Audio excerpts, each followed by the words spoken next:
Então, hoje, o nosso título da nossa reflexão é Firmeza e Constância. Todos já devem saber, né? Mas tem ali a minha amiga de primeira vez, que nós estamos estudando esse livro, Fonte Viva, psicografada pelo Chico Xavier, pelo Espírito de Emmanuel. E sempre ele tira a reflexão de parte de um versículo. E o versículo de hoje, e até o que a gente vem já estudando nas outras palestras, são as cartas de Paulo. E hoje vai ser a carta de Paulo aos 1 Coríntios, capítulo 15, versículo 58, que diz o seguinte: Portanto, meus amados irmãos, sede firmes e constantes, sempre abundantes na obra do Senhor, sabendo que o vosso trabalho não é em vão no Senhor.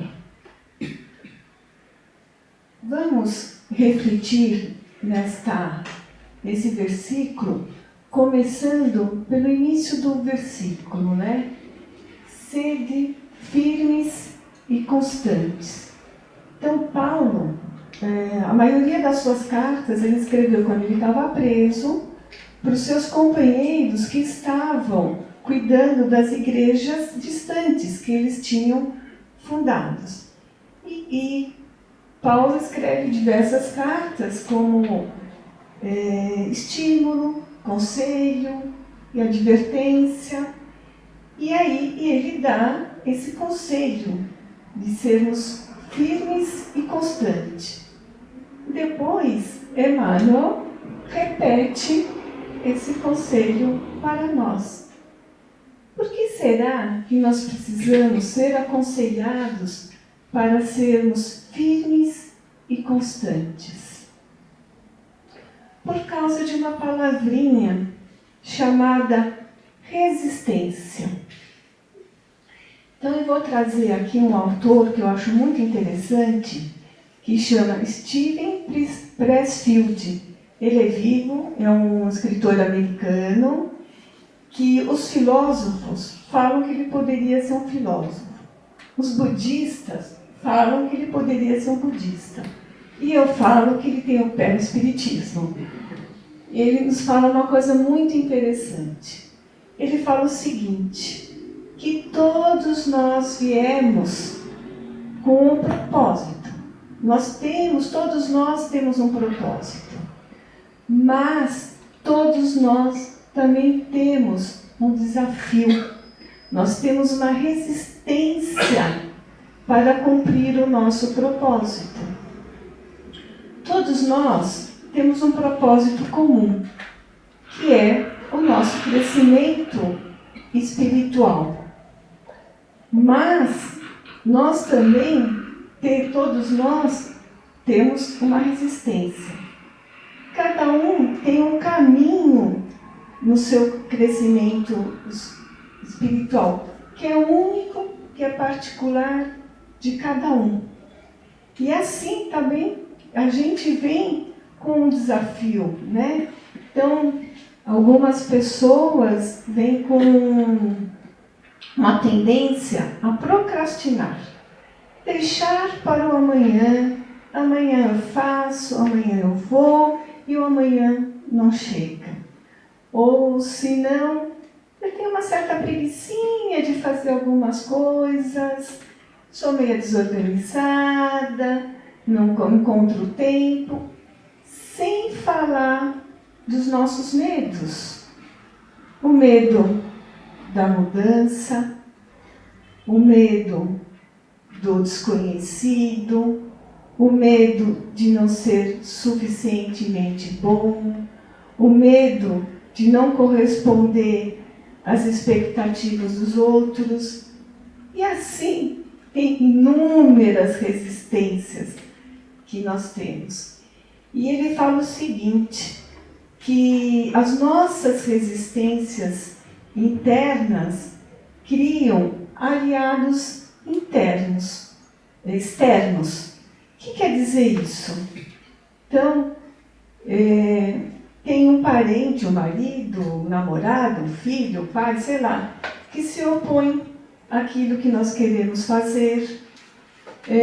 Uma pessoa, uma visita que chega na hora que nós vamos sair para fazer o que nós precisamos fazer.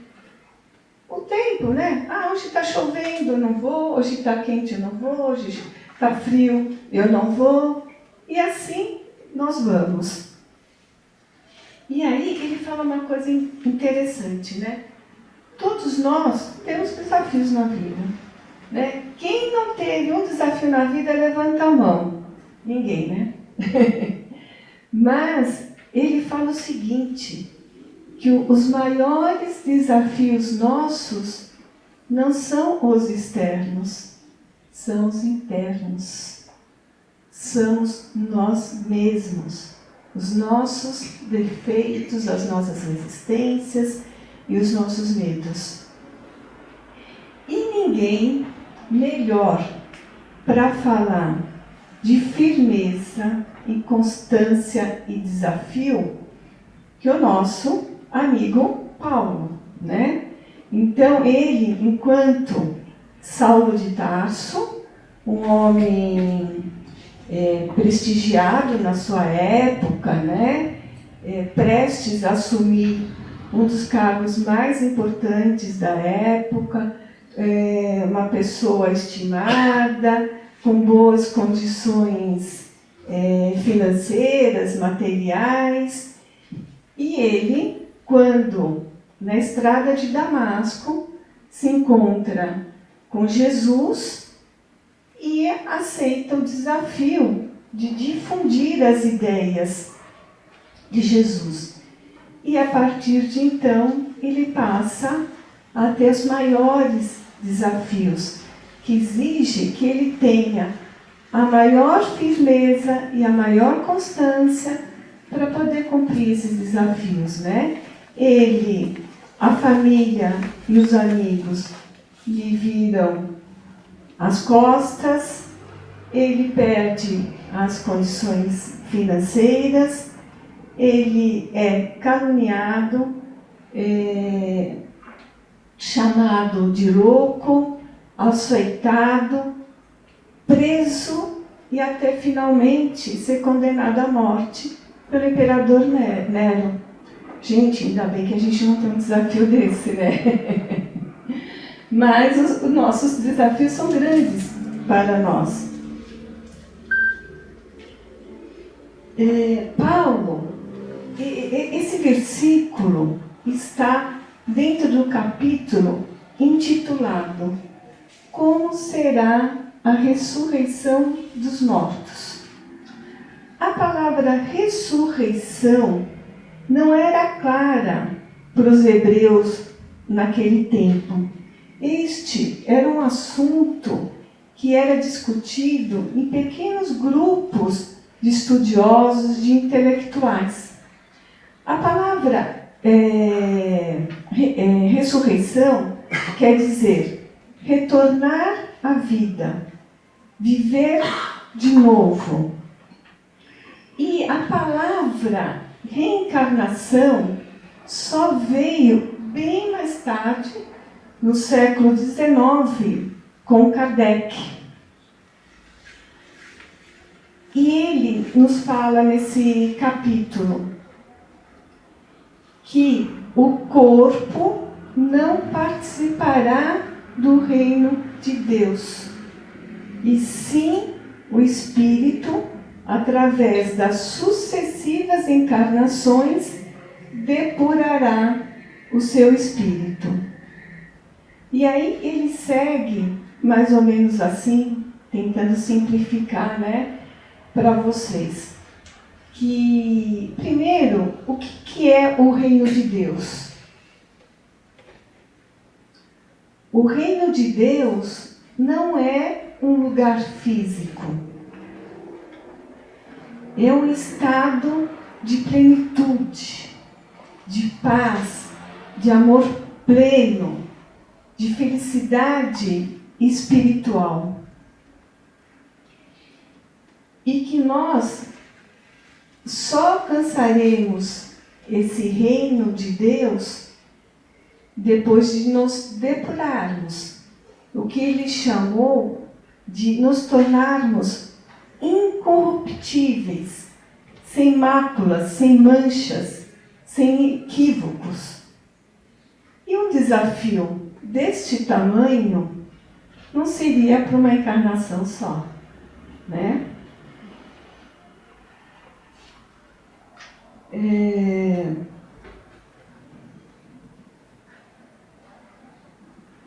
Jesus, ele veio e o Jesus e os apóstolos não viveram em contemplação, né? Orar é importante, é fundamental, devemos orar ao amanhecer, antes de dormir. A oração nos eleva os nossos sentimentos, as nossas vibrações, nos conecta com Deus, mas só orar não é suficiente. Não é no ócio improdutivo que nós vamos conseguir alcançar essa pureza de espírito. Então, Paulo vem nos convidar a trabalharmos na obra do Senhor. O que seria trabalhar na obra do Senhor? Praticar o bem. Simplesmente praticar o bem.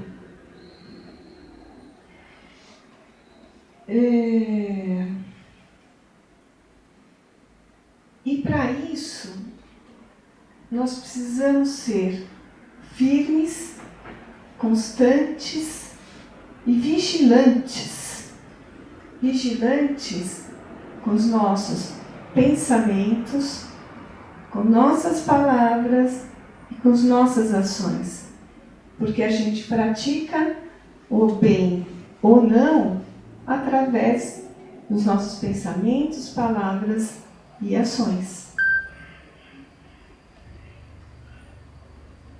A força, a base da nossa vitória é a firmeza e a constância. A oração, a fé e a esperança são as forças motrizes da nossa vitória. Então, como Paulo fez antes de encerrar aqui, eu deixo um convite para todos, para que façamos o bem. Para que façamos o bem quando nós não estamos bem. Para que isso nos auxilie, nos sustente e que pela lei de ação e reação, este bem retorne para nós mesmos.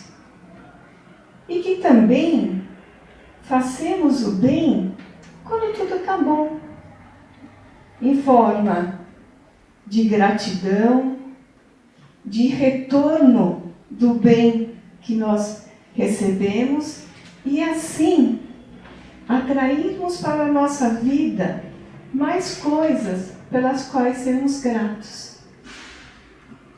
Então, não cansemos de fazer o bem. Fazemos o bem sempre. Sejamos firmes, constantes e abundantes em ações nobres, porque delas depende o nosso progresso. Gratidão, boa semana a todos.